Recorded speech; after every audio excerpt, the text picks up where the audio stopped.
Ya, bismillahirrahmanirrahim. Terima kasih atas kesempatan yang diberikan. Ketua BKTI Bapak Madedana Tangkas yang selalu saya banggakan, moderator, Pak Senal yang saya hormati, Maha Guru, senior, mentor saya Ibu Tina yang hari ini juga sebagai pemateri yang saya muliakan, Bapak Ibu hadirin peserta webinar yang sama-sama kita hormati dan muliakan. Assalamualaikum warahmatullahi wabarakatuh, selamat siang menjelang sore. Dan salam sejahtera untuk kita semua. Menjelang malam. Ya, menjelang malam di timur sudah malam, Bu. Ya. Pertama-tama mari kita bersyukur kehadirat Allah Subhanahu wa taala, Tuhan yang Maha Esa, karena kita semua masih selalu diberi kesehatan dan kesempatan serta senantiasa dalam perlindungannya. Mudah-mudahan saya juga bisa menggunakan waktu seefektif mungkin. Saya langsung aja share di frame saya di Zoom. Suatu kehormatan luar biasa, bukan latar belakang teknik industri tetapi diundang hadir. Saya bisa hadir dalam forum terhormat dan mulia ini, dan semoga semua yang kita lakukan hari ini bernilai ibadah di sisi Allah Subhanahu wa taala. Bapak Ibu, tanpa ingin berpanjang lebar di prolog sesi ini, saya ingin memulai dengan kalimat bahwa kehadiran pandemi COVID-19 atau wabah atau pandemi lain tak terprediksi. Namun sebenarnya kita bisa mempersiapkan langkah antisipasi sebelum terjadi bencana atau pandemi. Kami tidak memprediksi COVID-19 akan terjadi, namun sejak 2018 FTI UMI Makassar telah memulai ikhtiar dengan visi sederhana dan kekinian, yaitu hashtag FTI UMI Keren Sharing is Caring. Ikhtiar melalui visi misi dengan kata kunci sharing, berbagi, dan caring peduli. Atas dasar saat itu kami memperkirakan bahwa ke depan persaingan sesungguhnya adalah kolaborasi, atau hakikat dari persaingan sesungguhnya adalah kemampuan berkolaborasi dengan jujur dengan menampilkan kekurangan dan kelebihan masing-masing. Peduli dan berbagi adalah ancang-ancang bagi kami dalam mempersiapkan diri berkolaborasi tahun 2018 lalu, sekaligus sesungguhnya mengantisipasi kemungkinan berbagai krisis dan bencana yang tak terprediksi atau yang terprediksi. Ikhtiar kami itu memantik Sivitas Akademik FTI tetap bisa selalu hadir dalam berbagai situasi, termasuk berbagai bencana yang melanda negeri kita. 2018 dengan kerjasama aksi cepat tanggap, berusaha hadir dan peduli di bencana Lombok NTB dan tsunami, gempa serta likuifaksi di Palu, Sigi, Donggala, Sulawesi Tengah, tim relawan kami juga hadir. Awal tahun 2019 dengan kesadaran penuh dan kesiagaan, kami memohon izin ke universitas untuk memajukan jadwal perkuliahan sebulan lebih awal agar kesulitan ekonomi mahasiswa saat jalan Idul Fitri bisa teratasi dengan menyelesaikan ujian akhir semester seminggu sebelum Lebaran. Dan kondisi tersebut kami terus rencanakan dan berlanjut sampai tahun 2020 yang lalu. 2019 di Sulawesi Selatan dan Sulawesi Tenggara juga terjadi bencana banjir bandang di berbagai kabupaten, dan alhamdulillah kami terus juga bisa peduli dan berbagi dengan semangat sharing is caring. Kami selalu berusaha internalisasi dalam jiwa seluruh Sivitas Akademika sehingga tidak hanya menjadi slogan semata. Bapak Ibu peserta webinar yang saya hormati, memasuki tahun 2020 kami pun mempercepat perkuliahan sebulan, lebih cepat awal Januari atas kesepakatan seluruh Sivitas Akademika dan persetujuan pihak rektorat, dengan pertimbangan bahwa sejak November 2019 gejala dan tanda-tanda kondisi ekonomi menunjukkan grafik penurunan. Namun ternyata saat awal Maret 2020 tanda krisis dimulai bukan karena krisis ekonomi, akan tetapi kita berhadapan dengan krisis kesehatan, yaitu hadirnya COVID-19. Krisis yang menyentak kita semua dan membuat kita panik, tidak serta-merta membuat kami di kampus mengurung diri. Walaupun kampus langsung lockdown, tanggal 12 Maret 2020 titik awal Sivitas Akademik FTI bergerak merespon pandemi. Di Sulawesi Selatan belum ada tanda-tanda langkah pemerintah waktu itu dalam menghadapi pandemi. Nanti tanggal 19 Maret barulah pemerintah Provinsi Sulawesi Selatan melalui gubernur mengumumkan kasus pertama kematian penderita COVID. Bapak Ibu yang saya hormati, kami ingin berbagi cerita. Ini perintahnya Bunda Tina, bercerita tentang apa yang telah kami lakukan dalam melakukan kolaborasi ABCGM dalam masa pandemik dan pasca pandemik, yang secara luas kita kenal dalam istilah masa new normal.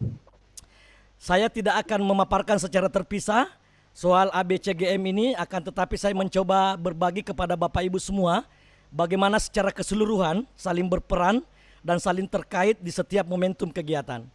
Bapak Ibu yang saya hormati, COVID-19 hadir sekaligus sebenarnya memberikan pelajaran berharga kepada kita semua, bahwa tidak ada satupun profesi yang bisa berjalan tanpa kolaborasi.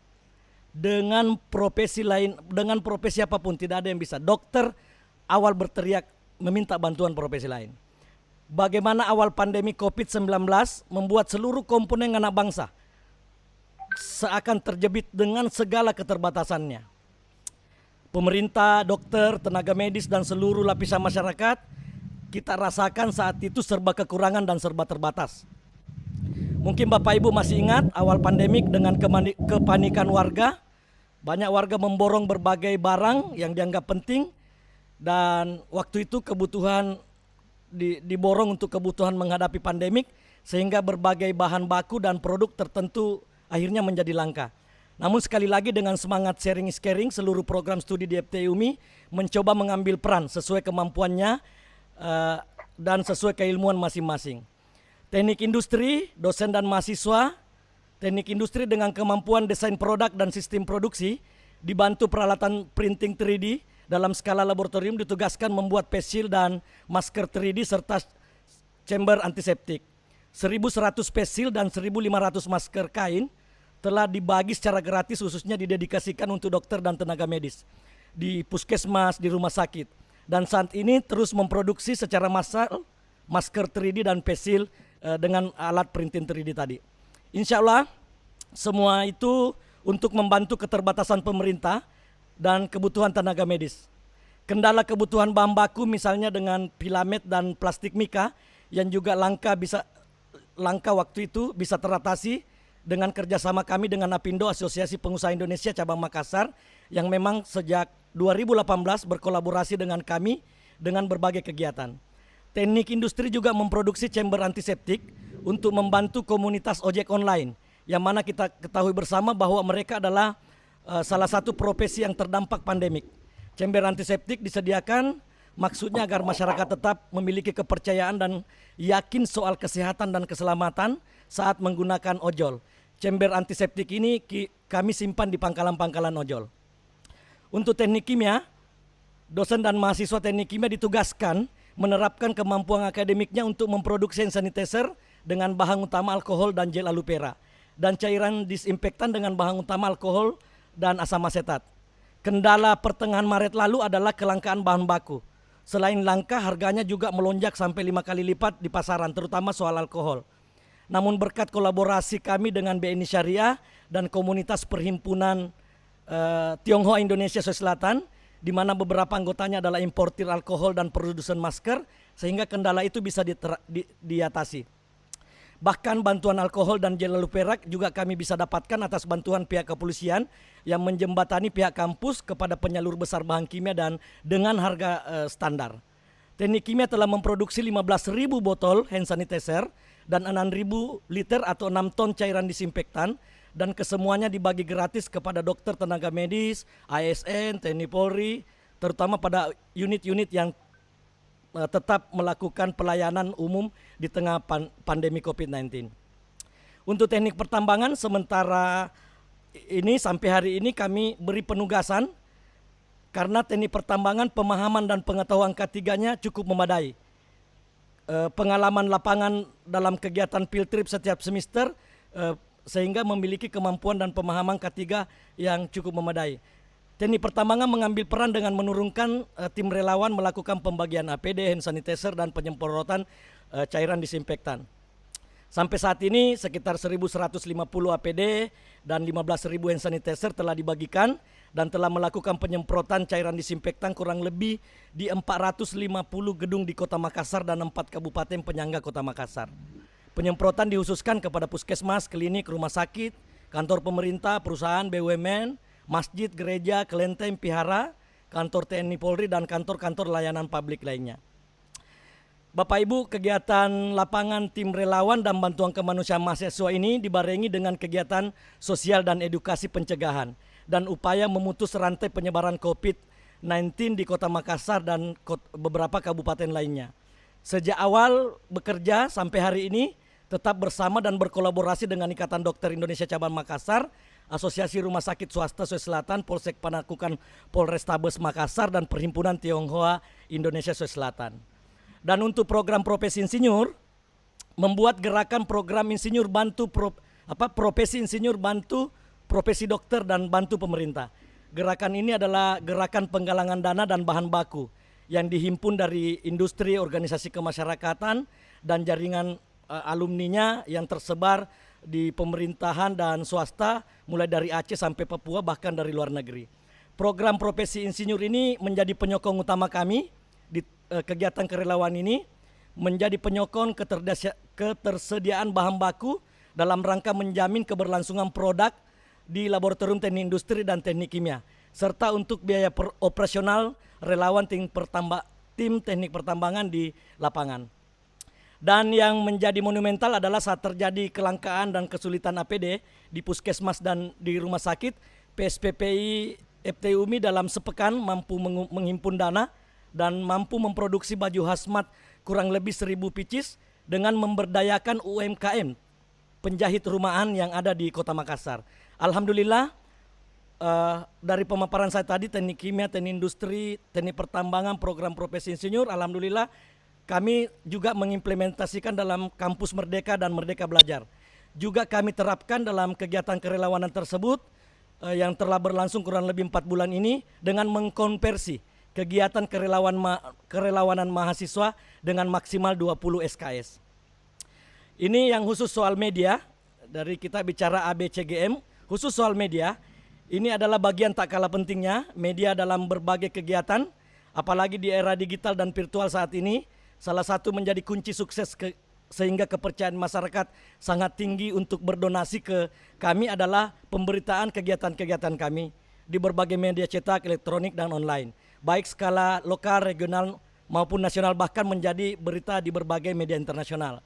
Di masa pandemi COVID-19 ini, Bapak Ibu juga, media juga memiliki keterbatasan seperti kita, terutama dalam melaksanakan kegiatan peliputan. Sehingga kampus penting menyediakan SDM dan perangkat teknologi yang bisa menunjang kegiatan-kegiatannya. Produk-produk foto, video kegiatan kampus harus memenuhi minimal unsur dan kaidah jurnalistik 5W dan 1H, sehingga bisa dijadikan rujukan atau kutipan media dalam membantu penyebaran berita. Di samping itu, sejak 2014 lalu, Bapak Ibu, secara bertahap kami berupaya beradaptasi dengan perkembangan era digital dengan membangun jaringan media sosial kami, yaitu website, Twitter, fanpage Facebook, Instagram, dan YouTube. Bahkan YouTube FTU UMI saat ini memiliki 143.000 subscriber. Mungkin belum ada fakultas atau kampus di Indonesia yang memiliki subscriber YouTube sebesar ini. Sehingga kadang media elektronik, baik lokal maupun nasional, dalam penyajian berita video mengambil dari kanal YouTube kami. Bapak Ibu yang saya hormati, yang terakhir soal new normal. Tanggal 15 Juni lalu, tim kerja kami telah menerapkan dan menerbitkan panduan new normal dengan judul Are You Ready for New Normal? FTU UMI Ready. Ini telah kami share di semua medsos kami, bahkan di YouTube. Prinsip sederhana kami adalah lebih baik kita mempersiapkan diri dengan baik dalam menghadapi ketidakpastian pandemi ke depan daripada kita berdiam diri pasrah dan mengharap kondisi akan kembali normal seperti sebelum pandemik datang. Kami telah menyiapkan strategi adaptif dengan 4 skenario kelayakan sesuai kondisi. Yang pertama, kami tidak jelaskan panjang lebar. Yang pertama, skenario optimis, skenario moderat, skenario pesimis, dan skenario sangat pesimis. Turunan dari semua skenario ini adalah bagaimana kita mempersiapkan alat pelindung diri untuk sivitas akademika, infrastruktur gedung dan laboratorium, proses pembelajaran, dan kesiapan pelayanan administrasi yang sesuai protokol kesehatan. Termasuk kami menyiapkan namanya kurikulum darurat. Ya, sebagai perguruan tinggi keteknikan, salah satu yang penting kita siapkan ke depan adalah soal virtual reality proses pembelajaran dan laboratorium. Saat ini kami telah memiliki 12 modul pembelajaran dan laboratorium virtual reality, dan secara bertahap kami target sampai bulan September semua program studi wajib menyelesaikan modul virtual reality untuk seluruh kegiatan pembelajaran di laboratorium, mengantisipasi ketidakpastian ke depan. Software virtual reality ini yang tadinya dikembangkan untuk kegiatan pembelajaran ternyata memperoleh apresiasi dari Presiden Jokowi dalam acara APO 2019 di Jakarta lalu. Lebih lanjut, software virtual reality mining industry ini akhirnya dipinang oleh PT Freeport Indonesia untuk dijadikan sebagai sarana training bagi karyawan di PT Freeport Indonesia, kerjasama antara kami dan PT Freeport Indonesia. Ini sangat memompa semangat kami untuk terus melakukan inovasi dan terus bisa beradaptasi ke depan. Dengan virtual reality pembelajaran dan laboratorium, kami siap dengan berbagai skenario Bapak Ibu yang telah kami bisa prediksi ataupun bahkan tak terprediksi sekalipun. Bahkan pada skenario terburuk, yaitu tidak ada aktivitas di kampus, mahasiswa kami tetap insya Allah bisa mengikuti proses pembelajaran, baik perkuliahan maupun praktikum di laboratorium, karena virtual reality menjadi salah satu jawaban proses pembelajaran pada masa new normal insya Allah yang akan datang. Bapak Ibu, yang terakhir kita harus berubah dan beradaptasi, atau kita kehilangan momentum, ataupun bahkan mungkin kita punah.